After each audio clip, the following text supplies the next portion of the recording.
tenderness, which is what I had just described, where you use the end of your thumb or finger, move the muscles away and find that it's very tender over the level in question. A key feature here for segmental tenderness is this isn't the one where you're feeling for movement of the joint. You're not trying to stress the joint, you're just trying to look for tenderness. The third one is manual joint palpation, and in this one you're looking for two things. It hurts when you stress the joint, and it feels restricted compared to the levels above or below or on the other side. So it not only when you, now in this one, as to differentiate it from segmental tenderness, you're stressing the joint. You're actually inducing a force to stress the joint. So they say in this one, try to use more of the pad of your finger. So the extension rotation test and segmental pain and manual palpation. So you're feeling for pain, you're feeling for resistance of the joint, and you're adding the extension rotation tests. Really good reliability. 0.74 to 0.96 is really good reliability. But they haven't done the validity testing yet, to the best of my knowledge, where you would actually do a block of the joint to make sure that that is where it's coming from. As I mentioned, you always have the opportunity with this now to compare it to the uninvolved side. And an interesting finding here, if every level hurts, and it hurts on both sides, start to think of something like nervous system sensitization versus a facet problem. So when it's localized to a level or two, now facet. When it's not, you've got to think of something more global. Triano and this group did a nice study trying to identify what criteria do chiropractors use to identify where to do a manipulation, an HVLA manipulation, and is there any reliability and validity of those commonly used measures? And the best one that they could come up with was provoking pain, either by stressing the joint or just pushing over the tissues. So doing segmental pain provocation or manual joint provocation is the best. It has the best evidence for identifying where to do an adjustment. So if you're trying to use criteria for making that assessment, that's probably our best bet. Good. Now, radiculopathy. Radiculopathy specifically being the nerve root is impaired, impeded, inflamed, somehow or other not functioning normally. And it can be a soft tissue compromise, in this case the nucleus pulposus herniating back. It can actually be osteophytic formation that's compressing the nerve, so it can be bony, it can be disc. So what are the historical features here? I won't spend too much time here because I'm sure you're all fairly astute at this part. Radiculopathy, really good reliability, high kappa scores for the following historical factors. If there's pain, numbness, and tingling, if it's in the neck, shoulder, and into the arm, and if it interferes with falling asleep. So if it has all of those features, you've got really good criteria. As I mentioned, if a patient maps dermatomal pain on a drawing, it correlates very highly with true radiculopathy.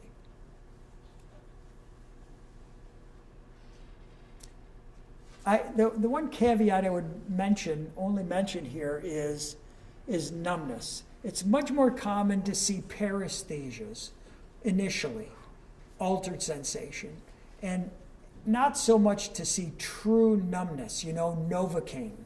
And it's somewhat prognostic when they come in and tell you that it's actually full-blown numbness. Why? Think to the construct of a nerve root. What are the majority of fibers in a nerve root? They're sensory, and then a smaller amount are for motor function.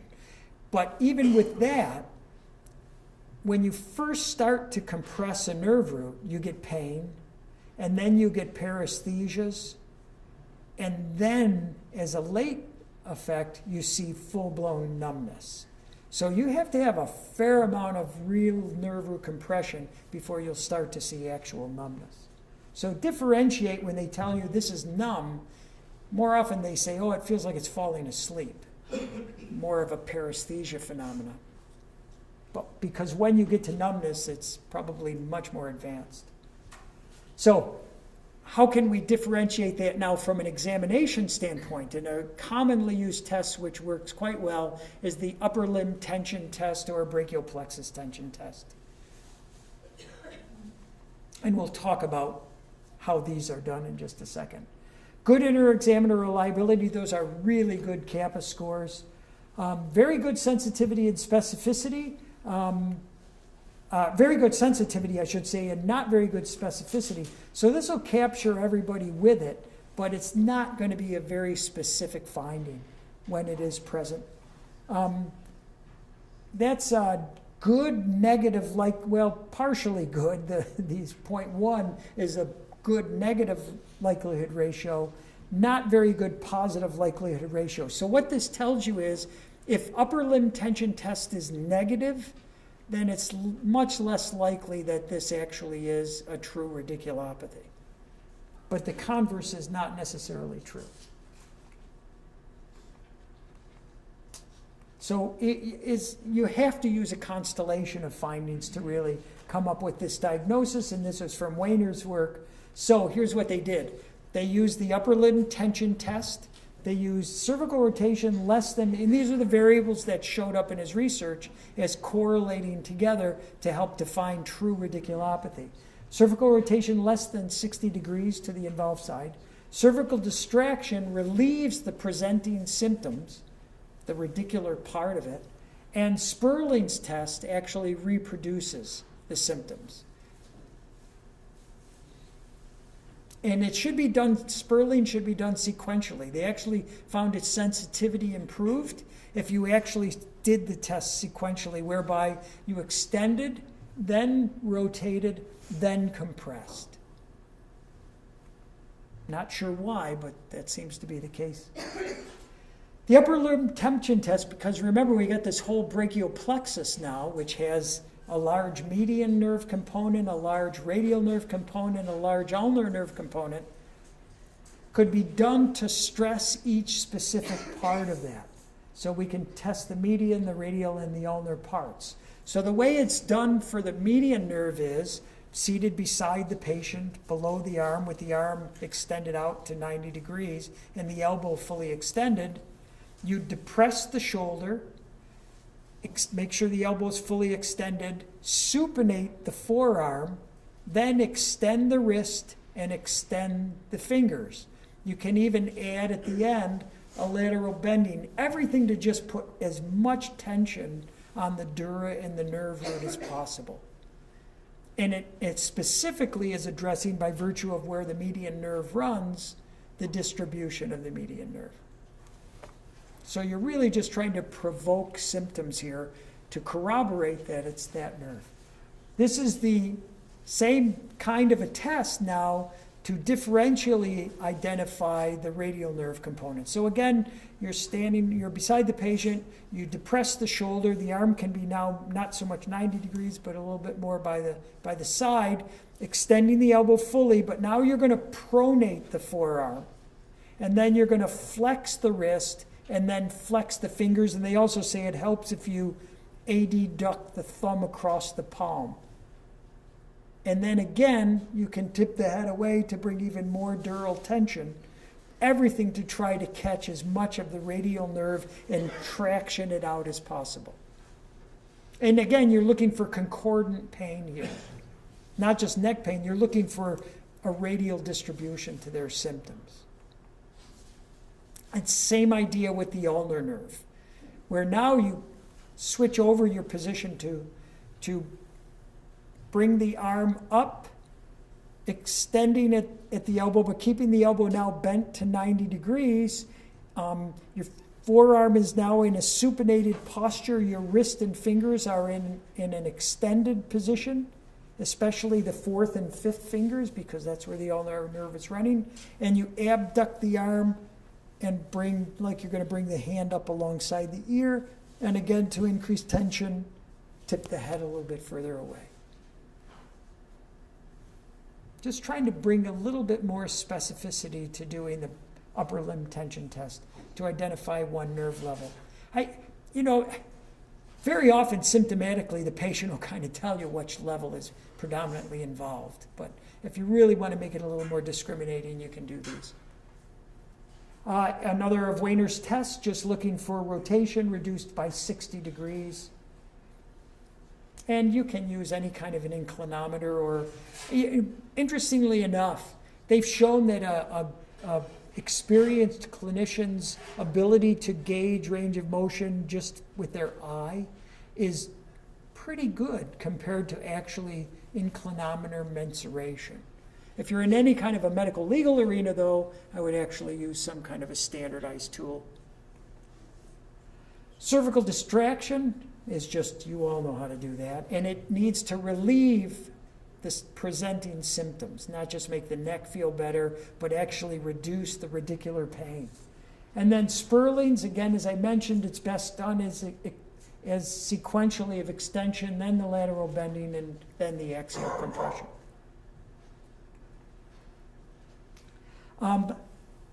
You can corroborate, you can do a validity study for facet, where you actually do a facet block. Save for the rare occasion, this is, the really unresponsive patient where you're still really feeling that it's a facet problem, it's not necessary and not done. It should always be done under fluoroscopic guidance, and there should absolutely be a failure of conservative, if not multiple attempts at conservative treatment before you progress to this. If you inject it into the facets, it needs to be done under fluoroscopic guidance. And to be a positive, it's got to give at least 80% relief of the pain. If that comes up true, then they even suggest you go to the next step, which is a medial branch block. Again, the innervation of the facet now has to be done under fluoroscopic guidance. Again, it's got to give 80% relief of the pain. And if that proves to be true, then you can go to something like radiofrequency ablation of the nerves that innervate the facet. So they've got to fail a lot of stuff before you progress to this level. Let's finish up with myofascial pain, I guess, and then we probably can break for lunch. Good. Again, I don't want to belabor this point relative to myofascial pain because this is kind of what you all do on a regular basis. I would say this, very often, again, the reason we try to standardize the approach is so that you can do things more predictably and more consistently, but also so that if you alleviate the primary pain generator first, whether it's a derangement or a facet or a radicular problem, very often the myofascial components will calm down of their own accord. We often get really distracted and focus way too much attention on addressing the myofascial pain, when in fact if you went after the primary pain generator, a lot of this would take care of itself. And the best tool to identify myofascial pain is just simply palpation. Based on Janet Travell's work, pretty good reliability in terms of identifying trigger points as a cause of some of this pain. And if you remember, this was the same from the lumbar spine, that the referred pain, that is, you pushed into what you deem the trigger point, and it creates a very consistent referral pattern to the pain. That has good reliability. The jump sign, where you push into the painful area and there's like a vocalization or a withdrawal response, that has pretty good reliability. The sense that there's a nodule there or that you get actual muscle twitch when you stroke across it doesn't seem to have very good reliability. And as I had mentioned, they've gone to great lengths to try to identify what a trigger point is. And even to the extent pipetting out fluid in what you think is a trigger point and seeing if that's physiologically different than fluid in an adjacent area of the muscle, and they couldn't really come up with anything. Anybody do dry needling for trigger points? No. Yeah, that's why in South Africa they all are using it, which is nothing more. Instead, it's not using classic acupuncture where you're sticking the acupuncture needle into an acupoint. They just used acupuncture needles into trigger points. And it had to do with the study that showed, the rationale is the study that showed if you took a needle and injected anesthetic into the trigger point, gave you the same effect as if you got relief, but it gave the same effect as if you used just saline. So it seemed to me that it was the needle into the trigger point that was the beneficial intervention, not what you were injecting. And validity of trigger point, we don't know. Nobody has a really good answer.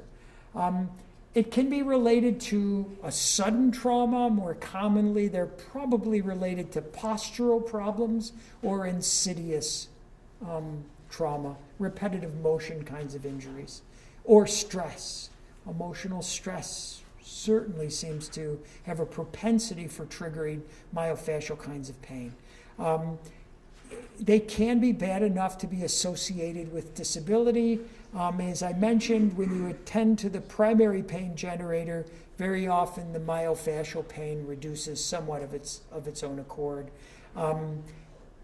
Characteristically, to call it a trigger point, you want to see that it's painful where you push, but also reproduces that very characteristic distribution of symptoms. And then it can be managed with any number of different approaches, from over-the-counter analgesics to heat to spray and stretch. I don't think anybody's doing that anymore. Anybody still do spray and stretch? No? Okay, I didn't think so. To instrument-assisted soft tissue mobilization. How many of you use some form of that? Graston or something akin? Yeah. And myofascial release. How many of you use some form of myofascial release? No? I bet you all do and aren't even saying. Active release. I mean, one of the proprietary techniques is active release, but there's a ton of different myofascial approaches. Pin and stretch. You hold down one end and then just stretch. Everybody has their own version of that. Mike Leahy, who teaches active release technique, has been really using his model in a lot of occupational settings. And I don't know that he's published any of it yet, but if you take any of his courses, he presents, I wish he would publish it. He's accumulating a lot of very, very favorable data for occupational injuries and the benefit of myofascial release, his specific kind of myofascial release called active release technique. At all the Ironman competitions, you'll find practitioners doing all manner of things. Now, very often myofascial release, a lot of them are getting, but kinesiotaping and now cupping. If you saw Michael Phelps swimming, all the giant hickeys all over. Anybody do cupping? Yeah? What? Help me with it. It's just another myofascial release technique. Okay. The ones we have, there's different sizes, and you're trying to follow either along the muscle belly or myofascial lines. Okay. I've only started doing it recently after a therapist in our clinic went to a course on it. So I never went to the course, but I've kind of utilized what he has done. We seem to have more success with it, like upper trap tightness, which you see so many people. Things like that it works really well with. Some patients it works very well, and with others they're not a big fan of it. Okay. You have to be willing to put up with all those hickeys, number one. But from a face validity standpoint, as a myofascial release, it kind of makes sense.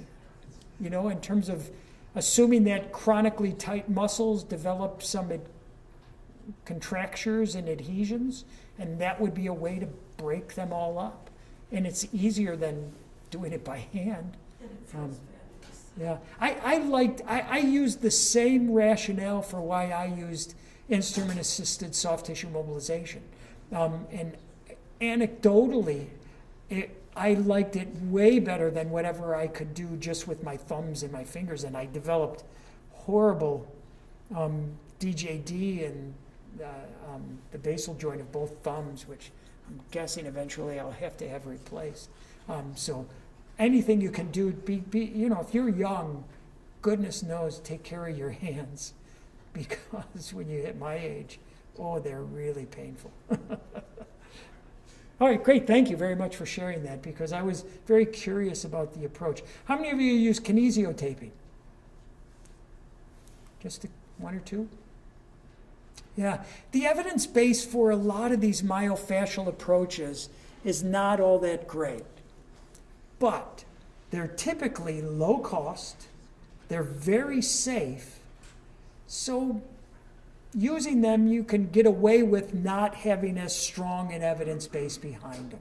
If they were really, so there's no risk to speak of, other than some hickeys, it looked like they were all tattooed. All the Olympic athletes who had their kinesiotape put on, it all looked like they had these massive tattoos. So it's safe, it's low cost, it's easy to use.